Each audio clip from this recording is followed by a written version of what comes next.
The Little Café by the Sea. Every morning, Emma opened her small cafe by the sea. The smell of fresh coffee and warm bread filled the air.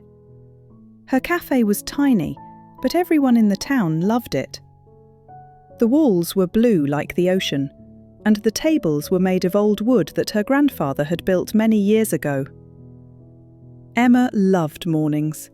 She liked hearing the sound of waves and watching the sunrise through the window. At 7 o'clock, the first customers always came. Mr. Thomas, the fisherman, and his dog, Lucky.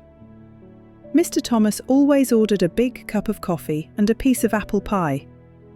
Lucky got a small biscuit and wagged his tail happily. One rainy morning, a stranger entered the cafe. He looked tired and cold. His name was Daniel, and he was a photographer travelling around the country. Emma gave him a hot chocolate and a smile. They started talking about the sea, the weather, and the small town. Daniel told her stories about the mountains he had visited and the people he met.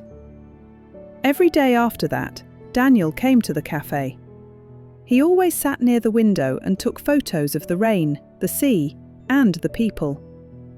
Emma and Daniel became good friends. One sunny morning, Daniel told Emma he had to leave for his next trip. Emma felt sad, but Daniel promised to return one day. Before leaving, he gave her a small photo. It was a picture of her cafe with the sunrise behind it. Emma hung the photo on the wall. Every time she looked at it, she smiled and remembered that even short meetings can bring beautiful memories.